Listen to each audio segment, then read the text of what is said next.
Welcome to Zarila HOA Stories, where behind every perfect home lies a secret they never wanted you to know. Don't forget to subscribe, like, and watch till the end, because this story only gets darker. Chapter 1. The Dinner That Should Have Felt Safe. Rain tapped softly against the wide glass windows of the Whitmore estate, the kind of rhythmic sound that usually calmed Eleanor Whitmore's heart.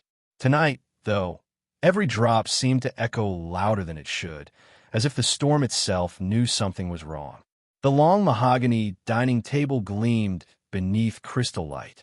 Silverware had been polished, the china plates perfectly aligned, yet tension crackled in the air like static before lightning.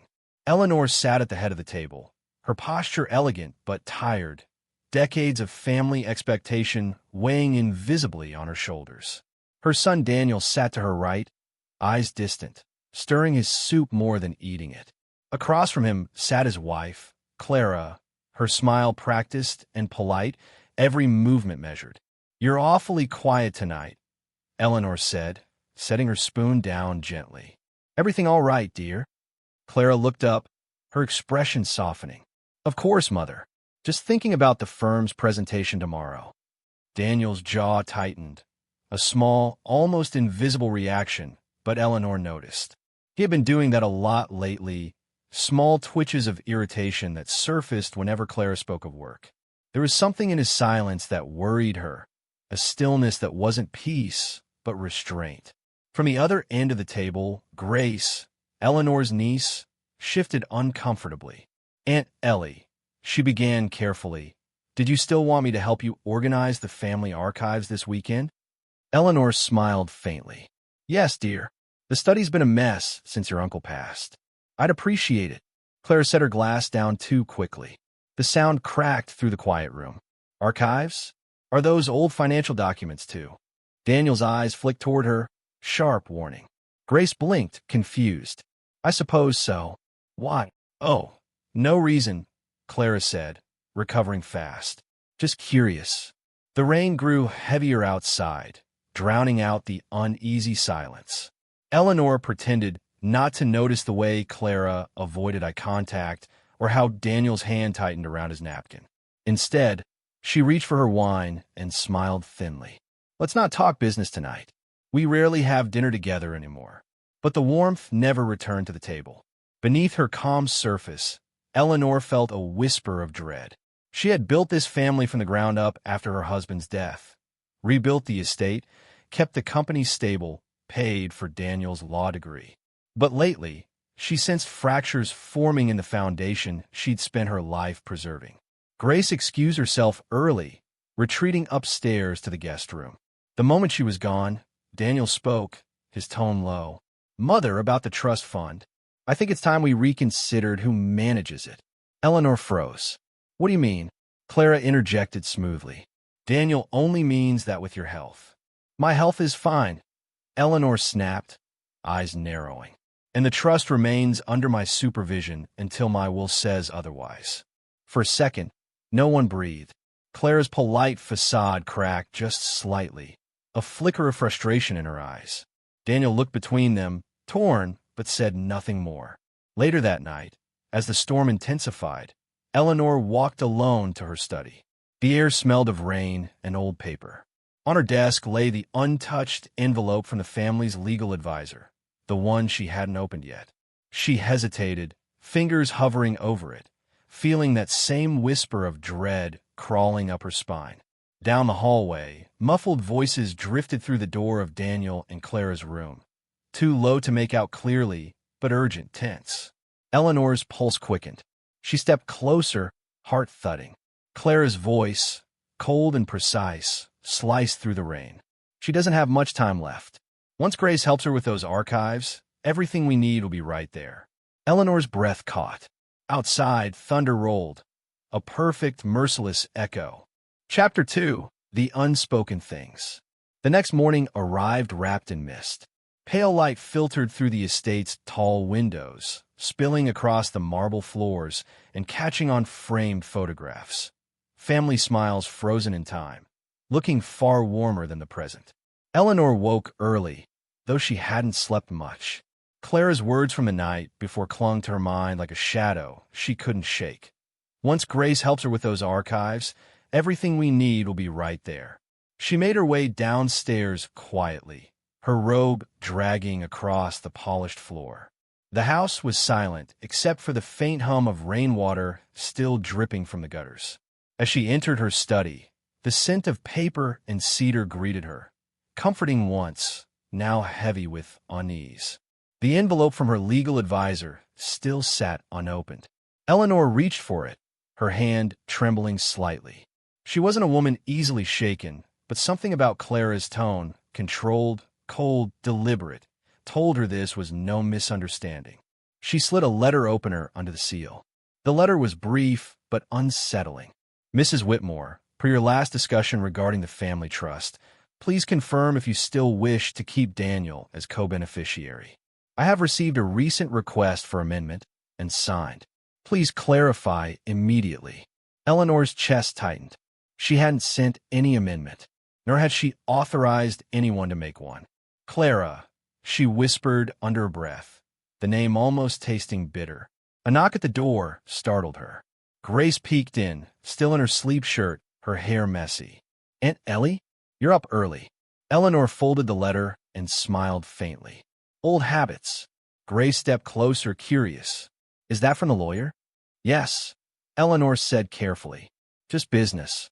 Don't worry yourself. She hid the letter beneath a stack of old ledgers. Grace hesitated. Last night, Clara seemed strange, like she didn't want me to help you with the archives. Did I say something wrong?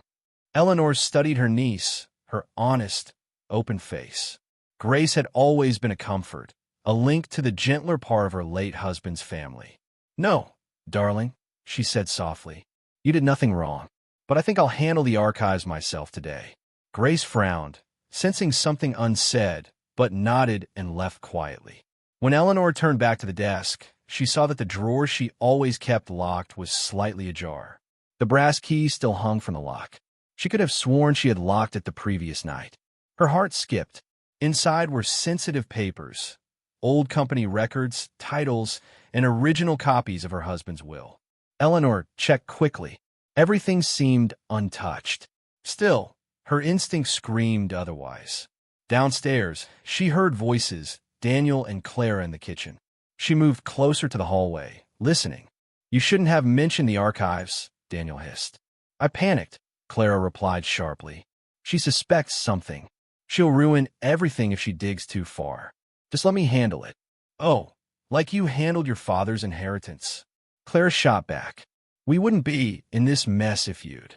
Their voices dropped lower as Eleanor's pulse raced. The floor beneath her felt cold. The people she had trusted most, her only son and his wife, were plotting something that involved her finances, her legacy. And yet, Daniel's tone wasn't purely malicious. There was guilt in it, maybe even desperation. Eleanor turned away, shaken but determined. She would not confront them yet, not without proof. She walked back to her study, her spine straightening with every step. Her fear hardened into quiet resolve. If Clara wanted something hidden in those archives, Eleanor would find it first.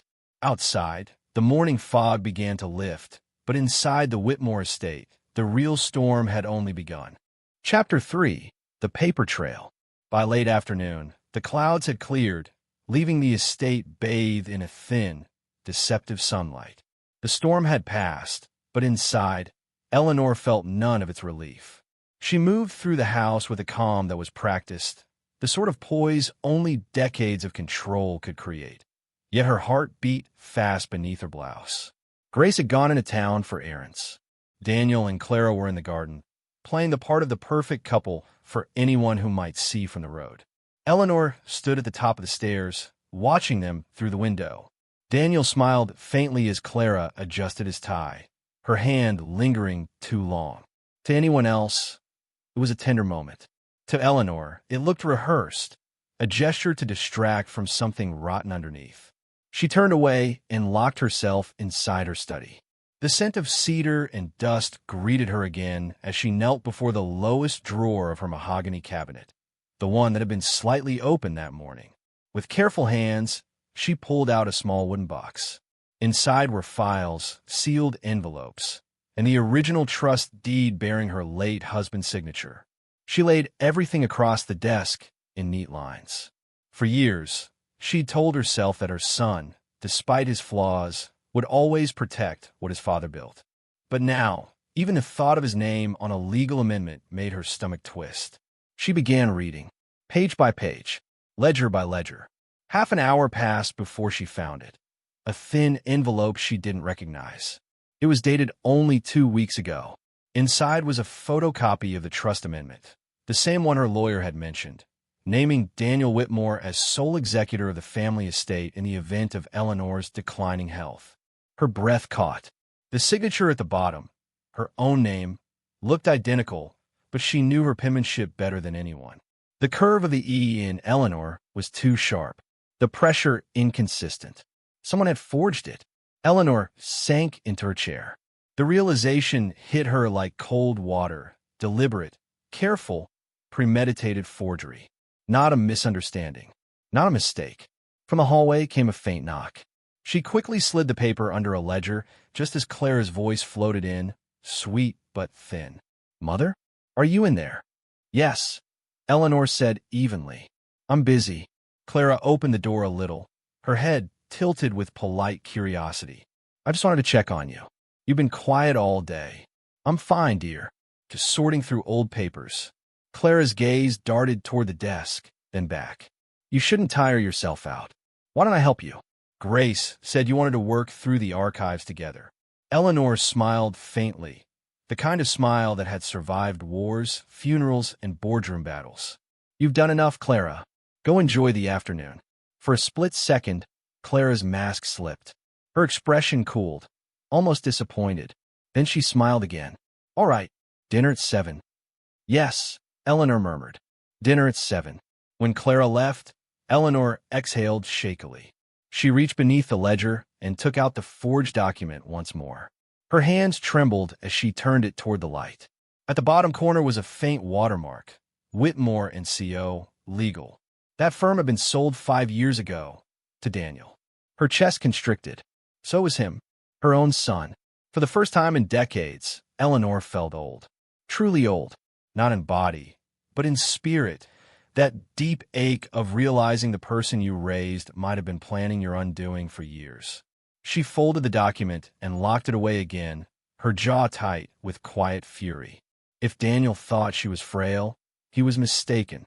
She would play along, calm, trusting, unknowing, while she uncovered everything. Outside, in the garden below, Clara laughed at something Daniel said. Their laughter rose faintly through the glass, light and hollow. Eleanor turned from the window and whispered to the empty room. "Let's see how far you're willing to go, my dear boy." Chapter 4. The Missing Ledger. The next morning arrived, wrapped in stillness. The storm had cleared completely, leaving the air unnervingly crisp. Eleanor woke early, long before the staff, her mind already running through last night's discovery like a broken record. The forged document, Daniel's firm watermark, Clara's too sweet smile. She dressed in quiet determination, her pale silk robe flowing behind her as she descended to the study. She'd hidden the amended deed in a false-bottom drawer, one even Daniel didn't know about. But when she pulled the drawer open, her blood ran cold. Empty. The folder, the envelope, the forged document gone. Her fingers froze on the wood. A shiver crawled up her spine. Someone had been in here again. She spun around. The study was exactly as she'd left it. The curtains open, the faint smell of lemon polish, the clock ticking peacefully. But that stillness now felt taunting. Watching. She pressed the intercom button on her desk. "Grace!" The maid's voice crackled through. "Yes, ma'am. Did anyone come into my study last night?" "No, ma'am. Not after you locked up. I checked before turning in." "Thank you." Eleanor's hand trembled as she turned the key, still hanging from the drawer, untouched. Whoever had taken it had done so without force, which meant someone had a key. By noon, Daniel arrived home early, sleeves rolled up, phone in hand. "Mother," he said warmly, "Clara and I thought we'd take you to lunch in the city. You've been working too hard." She smiled faintly, studying him. That's kind of you, Daniel. But I'm not in the mood. He approached the desk casually, glancing at the open drawers. Looking through father's old things again. Something like that. He leaned a hand on the desk, close enough for her to smell the faint cologne his father used to wear. You know, sometimes it's better to let the past stay buried. People get confused. Eleanor's eyes flicked up to meet his. The smile on his lips didn't reach his eyes. For a brief moment, she saw something else there. Calculation. I'm not confused, she said softly. Daniel's expression tightened, then smoothed over. Of course not. He straightened, tone light again. I'll tell Clara to prepare dinner for 3 tonight. I think we should all talk about the future of this house. After he left, Eleanor sat motionless. Her son had just declared his move, polite, gentle, rehearsed.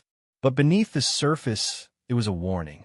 That evening, while Daniel and Clara laughed over wine, Eleanor barely touched her food. She kept her expression composed, eyes sharp behind the rim of her glass. Then Clara excused herself, claiming to fetch dessert. Daniel leaned forward slightly. "Mother," he said quietly, "I spoke with the lawyer. We'll need your consent soon to finalize the new arrangement. Just routine paperwork." "Routine," Eleanor repeated. "And this arrangement benefits whom?" He smiled. "Both of us, of course. You won't have to deal with the burdens anymore. I'll handle everything. Finances, estate, legacy." Eleanor placed her fork down. "Legacy," she echoed. "You mean control?" For a fraction of a second, Daniel's charm cracked. "That's a cruel thing to say." "So is betrayal," she replied, voice calm but steel-edged. He froze. Their eyes locked. Mother and son, two predators recognizing each other at last. Then Clara's footsteps returned, and Daniel's face softened instantly. "Let's not discuss business at dinner," he said cheerfully, raising his glass. "To family." Eleanor lifted hers slowly. "To family," she whispered. The crystal clinked softly, fragile, cold, and final. When she looked down, her reflection in the wine's dark surface seemed older, lonelier, but fiercer. The first real war between them had begun. Chapter 5. Shadows in the Ledger. The following morning, Eleanor stood at the edge of the garden, coffee cooling untouched in her hand. The autumn light stretched across the lawn, golden but cold, like a memory pretending to be alive. From inside the kitchen window, she could see Clara laughing, perfect, effortless, as she instructed the staff.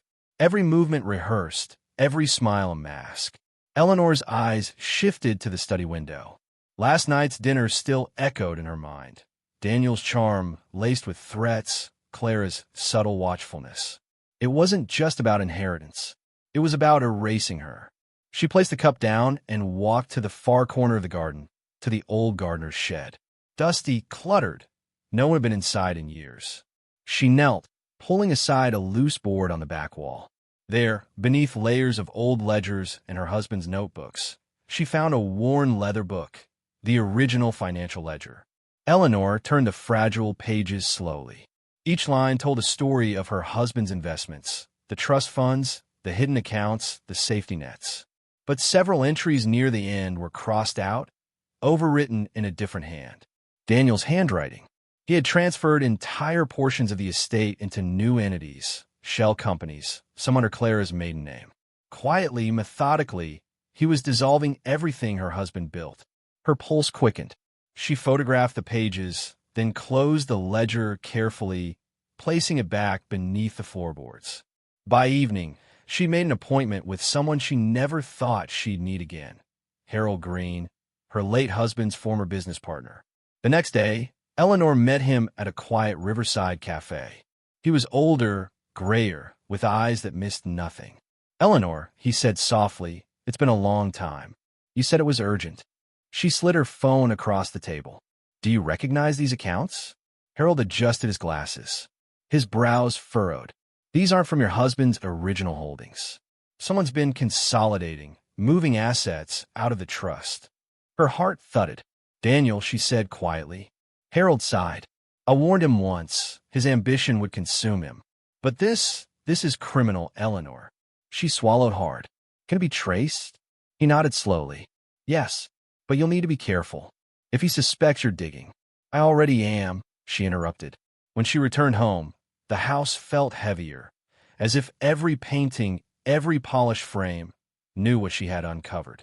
She walked past Daniel's office. Through the half-closed door, she saw him on the phone. His voice low, confident.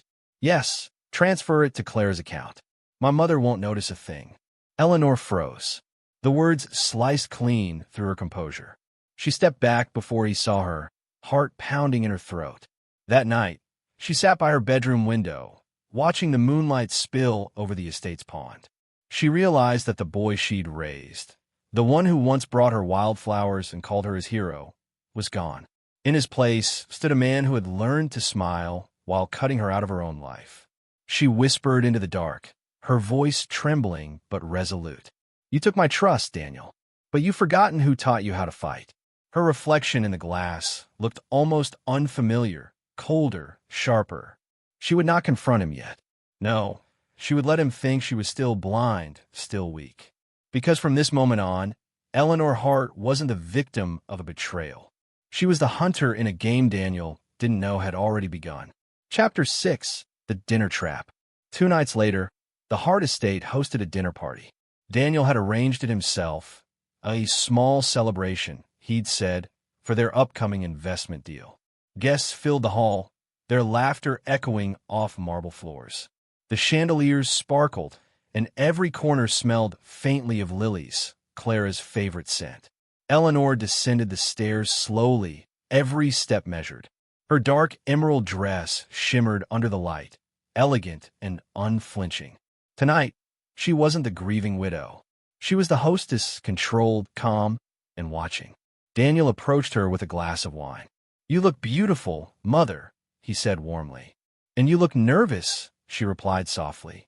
He blinked, the smile tightening. Just a busy night. Investors are expecting great things. I'm sure they are, she murmured. Clara appeared beside him, her diamond earrings catching the light. Eleanor, you must try the new caterer, she said with honeyed ease. Daniel's idea. You'll love them. Eleanor smiled faintly. You two always make such thoughtful choices. Beneath the politeness, something unspoken burned, a silent duel masked in manners. As the dinner began, Eleanor took her seat at the head of the table. Daniel and Clara sat opposite, laughing too loudly, performing perfection. Around them, glasses clinked and cutlery chimed. But Eleanor's attention was elsewhere, on the small black folder resting near Daniel's briefcase on the sideboard. The ledger. She recognized its worn corner instantly. Her heart steadied. The trap she'd set was working. Earlier that morning, she had quietly asked Harold to send Daniel a forged audit notice from a private investigator, something to test his nerves. If Daniel truly had nothing to hide, he'd ignore it. But if he did, and he had, she'd seen his reaction when the envelope arrived, the slight tremor in his hand, the too casual laugh, the immediate phone call to Clara. Now, that same folder held whatever desperate plan he'd scrambled together in response. Midway through dinner, she rose casually. Excuse me, she said, smiling politely. I'll be right back. She slipped away from the table, her steps soundless. In the corridor, she paused outside the study, waiting until the hum of voices faded. Then she entered. The folder lay where she'd seen it. She opened it quickly. Inside, property transfers, asset reallocations, and, her stomach twisted, a legal notice seeking power of attorney over her medical affairs. Signed, Daniel Hart. Witnessed by Clara Hart. Her breath caught. They hadn't just been stealing from her. They were preparing to declare her incompetent. A sound behind her. Mother. Eleanor froze. Daniel stood at the doorway, his smile gone, his expression hard as stone. You shouldn't be in here, he said quietly. She turned, her voice calm but trembling underneath. Planning to bury me while I'm still breathing? He exhaled slowly. You don't understand. It's not what you think. Then explain it, she said, holding up the papers. His jaw clenched. You've been making mistakes. Forgetting things. Clara's worried. We're trying to protect the estate before. Before what? She snapped. Before I stop trusting you? For a long, silent moment, mother and son stared at each other. The air between them was thick, electric. Then he stepped forward, lowering his voice. You built your life on control, Mother. Maybe it's time you learned what it feels like to lose it. Her hand trembled, but she didn't back away. And you built yours on greed, she said. Maybe it's time you learned what happens to men who forget who made them. A faint smile tugged at his lips. We'll see. He took the papers from her hand gently, almost tenderly, and left the room. Eleanor stood frozen, the weight of his final words sinking in like poison. For the first time, she realized Daniel wasn't bluffing. He was preparing to destroy her, legally, publicly, completely. But as the night stretched on and the last guest left, Eleanor sat alone in the dim study, staring into the dark. Her reflection in the glass looked older, yes, but unbroken. And behind her eyes, a plan began to form. One that would turn her son's own ambition into his undoing. Chapter 7. The Counter-Move. The morning after the dinner party, the Hart mansion was silent. The kind of silence that felt planned, as if everyone was waiting for someone else to make the first move. Eleanor sat in her study, the curtains drawn. She had barely slept. Daniel's words kept replaying in her mind. Maybe it's time you learned what it feels like to lose control. But control was something Eleanor had never surrendered easily. Not to grief, not to time, and certainly not to her own son. On her desk lay a single sheet of paper, the power of attorney form Daniel had signed. She had copied it before returning it to his folder. Every lie, every forged signature preserved. Her late husband had once told her, power isn't always in what you control. Sometimes it's in what you can prove. She dialed a number she hadn't used in years. Green and Associates, came a woman's voice. This is Eleanor Hart, she said. I need to speak with Mr. Green, privately. Harold answered within minutes. Eleanor, you sound different. I've decided to stop being afraid, she replied. Can you find out who helped Daniel draft those medical papers? He hesitated. You think he had help from inside your circle? I don't think, she said coldly. I know. Later that afternoon, Daniel came home early again. His voice echoed faintly through the hall as he spoke on the phone. Smooth, confident, rehearsed. Don't worry. Everything's under control. The documents are secure. Once the transition's complete, she won't have access to anything. Eleanor listened from the landing, hidden in the shadow of the staircase. Her heart ached at the casual cruelty in his tone. That voice had once begged her to read him stories before bed. Now it spoke about erasing her life. She turned away, forcing herself to breathe evenly. Emotion would make her weak. Logic would keep her alive. That night, while the mansion slept, Eleanor slipped into Daniel's office. The moonlight traced silver across his desk. She found his laptop, password protected, naturally. But the notebook beside it held faint indentations from the last time he'd written on top of it. She shaded over the page with a pencil. Password, Clara 1979. Her lips curved faintly. Predictable. She opened the laptop. Within minutes, she was staring at dozens of emails, correspondence with lawyers, property brokers, and something more alarming, a message thread with a private clinic. Her own name appeared several times. She clicked one attachment, a psychological evaluation form. Her handwriting had been forged again. It painted her as unstable, forgetful, unfit to manage finances. Eleanor felt her throat tighten. For a moment, her composure cracked. The betrayal had gone deeper than she'd imagined. But then she exhaled slowly, steadying herself. You want a performance, Daniel? She whispered. Then I'll give you one. She deleted nothing. She simply copied everything, transferring it to a hidden drive and restoring the laptop exactly as it was. By morning, she was ready. At breakfast, she appeared calm, even cheerful. Clara complimented her dress. Daniel asked if she'd slept well. Wonderfully, she lied. I even had the strangest dream. Oh, Daniel asked, smirking. Yes, Eleanor said, meeting his gaze. In it, someone tried to bury me alive. But I woke up just in time. For a brief second, Daniel's smile faltered. Then he laughed, dismissive. You should write that one down. Oh, I intend to, she replied softly. Some dreams deserve witnesses. When Daniel left for work, Eleanor returned to her study, and called Harold. "Find me a journalist," she said. "Someone discreet. Someone who hates corruption more than they love comfort." Harold was silent. "Eleanor, what are you planning?" "Justice," she said. "The kind that doesn't wait for courtrooms." Outside, rain began to fall again, steady, relentless, cleansing. And in that rain, for the first time, Eleanor didn't feel afraid of losing everything. Because she finally understood. Daniel had built his empire on deceit, but she was the one who taught him how to lie. Chapter 8. Cracks in the Perfect Sun. The next morning, Daniel woke to the soft ring of his phone. Clara's voice was sleepy beside him. "Who's calling this early?" He frowned, glancing at the screen. Harold Green. His stomach tightened. He silenced it immediately. Why would Harold call him? He hadn't spoken to the man in years. Unless... Daniel slid out of bed, walked in the bathroom, and shut the door. He redialed. The call went to voicemail. He stared at his reflection in the mirror. Sharp suit, flawless hair. But for the first time, he noticed the strain beneath it. When he came downstairs, Eleanor was already seated in the breakfast room. Sunlight poured in through the tall windows, making her silver hair glow like frost. "Morning, Mother," he said lightly, pouring himself coffee. "Morning, Daniel," she replied without looking up. There was something different in her tone. Controlled. Neutral. "How's the estate review going?" she asked. He froze for half a second. "What estate review?" "Oh," she said, sipping her tea. "I assumed that's why Harold Green's been asking questions about our accounts." His pulse spiked. "Harold's meddling again? I'll handle him."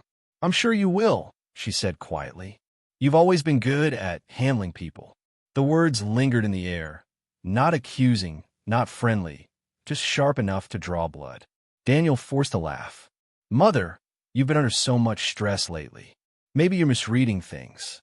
She set her cup down gently. "Maybe, or maybe I'm finally reading them correctly." He smiled, but his eyes hardened. "You shouldn't dig into matters that could upset you. And you shouldn't hide things that could destroy you," she replied. Their gazes locked for a long moment. Then Eleanor's expression softened, deceptively calm. "You were right about one thing, Daniel. Control is exhausting. I think I'll let someone else take the reins for a while." "What do you mean?" he asked carefully. "Oh, just a small arrangement," she said. "You'll find out soon enough." She stood, leaving him alone with his coffee, untouched, bitter, cooling fast.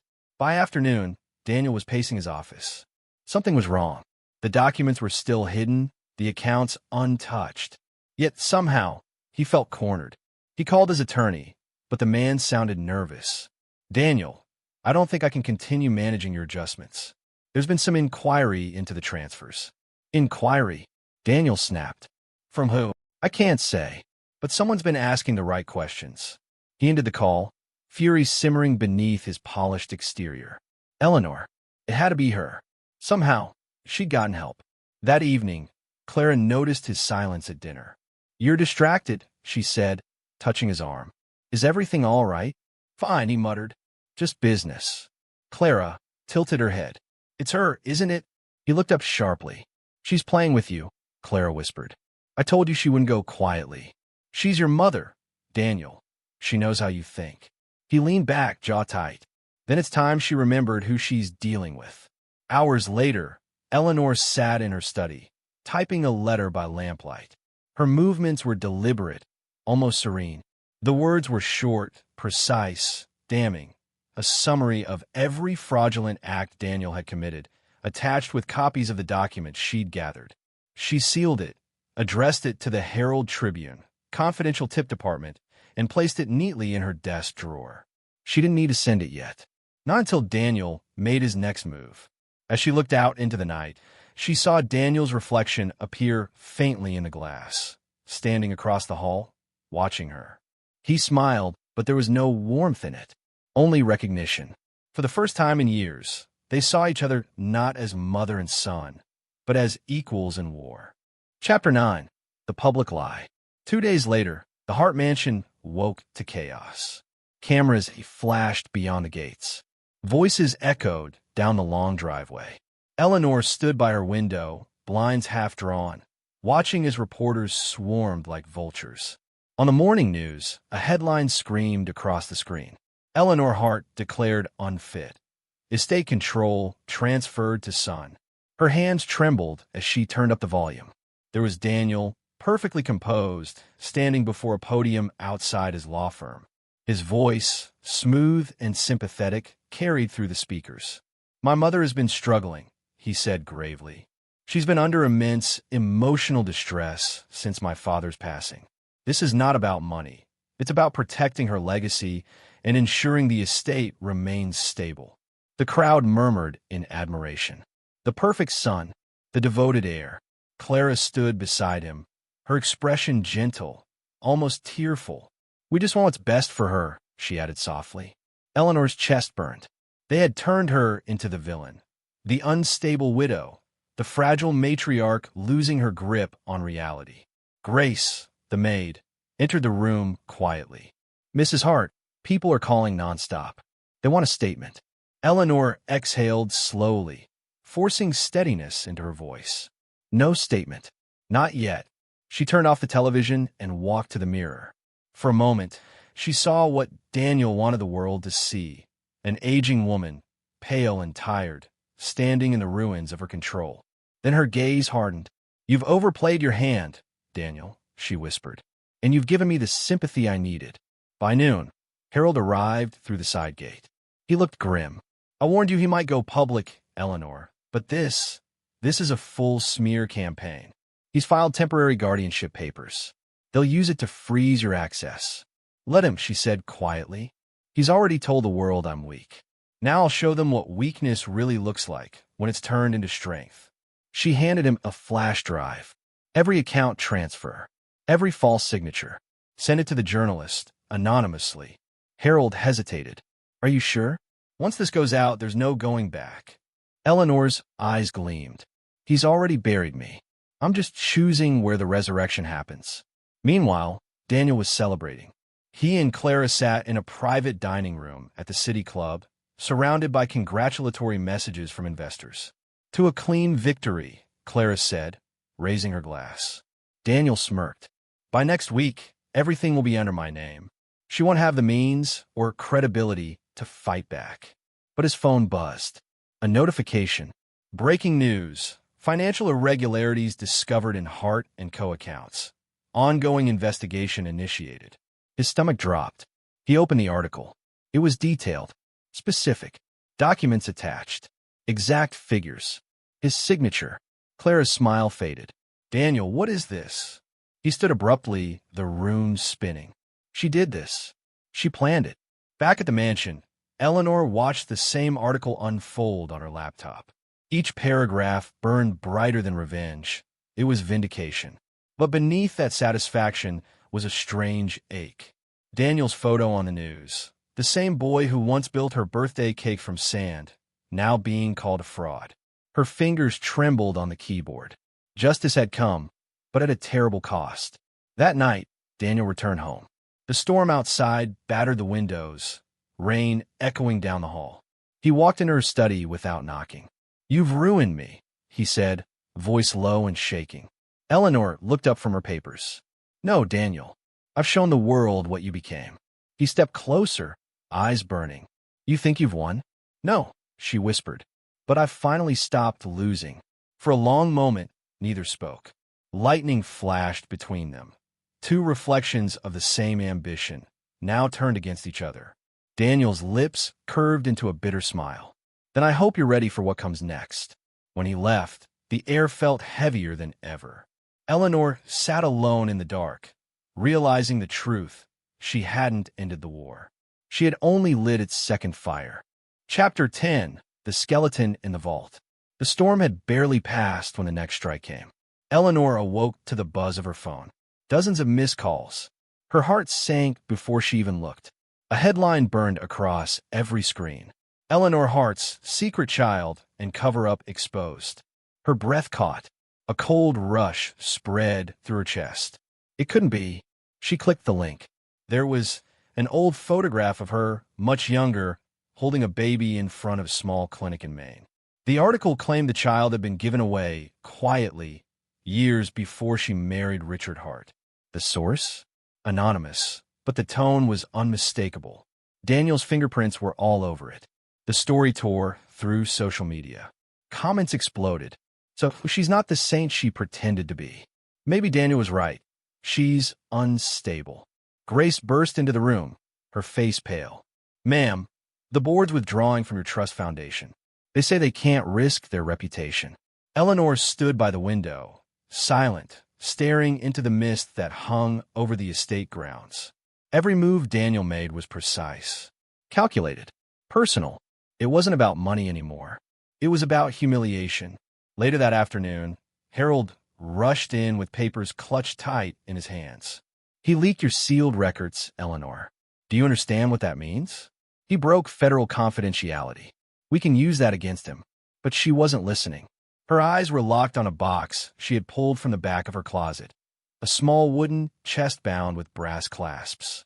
Inside, faded letters and an old hospital tag. Infant. M. Hart. A soft sob escaped her lips. I never meant to hide him, she whispered. I was 19, Harold. My father made me choose.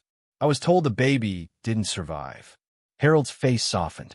And Daniel found out? She nodded. He must have found the adoption records Richard kept hidden. He's not just destroying me. He's rewriting my life. That evening, the mansion lights burned dim as Eleanor walked into Richard's old study, Daniel's new office. He was sitting at the desk, flipping through old family documents with a quiet smile. You went too far, she said, her voice shaking with fury. Daniel didn't look up. No, Mother. You did decades ago. You built this empire on lies and secrets, and I learned from the best. Eleanor slammed a file onto the table. You think this will save you? You're losing control. He chuckled, finally meeting her gaze. Control? No, I'm gaining it. For the first time, people see you the way I do, a hypocrite hiding behind wealth and grief. For a moment, Eleanor's mask cracked. I did what I had to do to survive. And so did I. The silence between them pulsed like a heartbeat. Then Daniel leaned closer, voice cold. You taught me to fight for what's mine. You just never expected me to win. He walked past her, leaving the scent of his cologne and the echo of betrayal behind. Eleanor's knees weakened. The study door closed with a dull thud. The same room where Richard once signed over his will, now soaked in deceit and vengeance. That night, Eleanor sat alone in the garden, wind brushing through the ivy-covered walls. She whispered to herself, he's crossed a line even he can't return from. In the distance, she saw a figure, Grace, standing by the hedges, holding her phone to her ear. Eleanor caught fragments of the conversation. Yes, she's breaking, Grace murmured. He'll get everything soon. Eleanor froze. Her loyal maid, her confidant, talking to Daniel. The betrayal was spreading like a virus, not just in her home, but in her heart. She rose slowly, realizing the truth. Daniel wasn't just dismantling her life.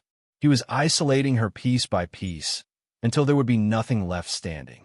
But what he didn't know was that the vault he broke open still held one secret that even he couldn't predict, one that could burn everything he built to ashes. Chapter 11. The Counterstrike. The mansion had grown quiet, unnaturally quiet. Even the creak of the wooden stairs seemed to hesitate under the weight of what lingered in the air. 3 days had passed since Daniel's attack. Eleanor hadn't left her study. Curtains drawn, lights dimmed. She lived in the stillness like a predator in wait. On the surface, she appeared broken. But inside, something in her had shifted. The woman who once built an empire from grief was alive again. Not the grieving widow, but the strategist Richard Hart had married for her cunning. She began with silence. Silence, she knew, unnerved men like Daniel. Grace continued her routine, pretending nothing was wrong. But Eleanor noticed everything. The late-night calls, the faint hum of Daniel's name from behind closed doors. She set a small recorder beneath Grace's nightstand one evening, her hand steady. The betrayal had to be confirmed, and when it was, it had to be used. By the end of the week, Eleanor had her proof. The recording caught Grace's voice whispering. She's almost ready to sign the transfer. Yes, Daniel. She trusts me completely. Eleanor closed her eyes, the sound slicing through her chest like a blade. She didn't cry this time. She only whispered, so it's war then. That morning, she summoned Harold. He arrived pale, nervous. Eleanor, you can't fight him openly. He controls the board, the estate, even the press. She interrupted, her tone steel cold. Not everything. He doesn't control the truth. She slid a file across the desk, documents, letters, and bank transfers. Harold's eyes widened. These were Richard's, she explained. Daniel's trust fund wasn't just an inheritance. It was insurance. Richard hid millions offshore under Daniel's name, tied to corporate frauds no one was supposed to find. Harold swallowed hard. If this comes out, he loses everything. Eleanor finished, and the world sees who he really is. Her lips curved into a faint, exhausted smile. He wanted to destroy me publicly. I'll return the favor privately. That night, a storm returned to the valley. Thunder cracked above the estate as Eleanor prepared her final move. She invited Daniel for dinner, her first contact since the scandal. The table was immaculate, silver cutlery gleaming, candles flickering between them. He arrived smug, dressed in a tailored suit. You're either forgiving me, he said lightly, or surrendering. Eleanor poured him a glass of wine, her hands steady. Neither. I'm remembering who I am. They sat in silence, only the rain filling the distance between them. Finally, she spoke. You think you've won, but you've forgotten something. I built this empire with your father. I know where every dollar, every deed, every secret is buried. Daniel smirked. You're bluffing. She leaned closer, her eyes glinting in the candlelight. Then call it. For the first time, he hesitated. Check your account tomorrow morning, she whispered, and tell me if you still believe I'm bluffing. After he left, Eleanor walked to her late husband's portrait. Lightning flashed, illuminating her reflection beside his. You always said I'd never survive without control, she murmured. But maybe control was the problem all along. Her voice trembled.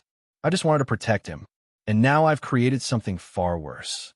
Upstairs, Grace packed her things quietly. She had already received a text from Daniel.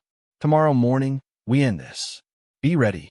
But what neither of them knew was that Eleanor had already sent copies of Daniel's offshore files to every partner he had, stamped anonymously, scheduled for release at dawn. By morning, reputations would collapse. And when Daniel discovered it was his mother behind the ruin, the story would no longer be about revenge. It would become about blood. Chapter 12, The Final Betrayal. Morning broke like judgment. The rain had washed the mansion clean, but the air still carried the sting of what was coming. Daniel's phone buzzed endlessly as he stared at the screen, his name flashing across headlines, not in triumph this time, but in ruin. CEO Daniel Hart under investigation for offshore fraud. Board suspends Hart pending inquiry. Every partner, every investor, gone. He stormed through the house, fury echoing in every step. Grace, he shouted, his voice cracking. Where is she? But Grace was gone. The servants were gone. The house itself seemed to recoil from him. In the study, Eleanor waited, calm, dressed in black, a figure carved from quiet vengeance. Daniel burst in, slamming his phone on the desk. You did this. I warned you, she said softly. You destroyed me publicly. I returned the favor privately. His hands trembled. You think this fixes anything? You've ruined everything I built. She looked at him, really looked, and for a fleeting moment, her anger faltered. You build on hate, Daniel, on a lie your father started, and I kept alive. He frowned. What lie? Eleanor hesitated, tears filling her eyes. The baby, the one from the article. He didn't die. He grew up, adopted by another family. His name was Daniel. You. Daniel froze. She stepped closer. Richard wasn't your biological father. He knew I'd had a child before we married, but he raised you as his own. And when he died, I couldn't face the truth, so I buried it. He stumbled back, disbelief breaking through rage. You're saying? I was the secret. Her voice cracked. You were my redemption, Daniel, and my punishment. The silence between them was unbearable. Daniel's face twisted, grief and rage colliding in one impossible expression. You built my life on a lie. Every rule, every scar, all of it because you couldn't tell me the truth. Eleanor whispered, I wanted to protect you. Protect me? His voice trembled. You destroyed me before I ever had a choice. He grabbed the glass paperweight from the desk, hurling it across the room. It shattered against the fireplace, shards scattering like broken years. Eleanor didn't flinch. I'm sorry, she said, her voice trembling.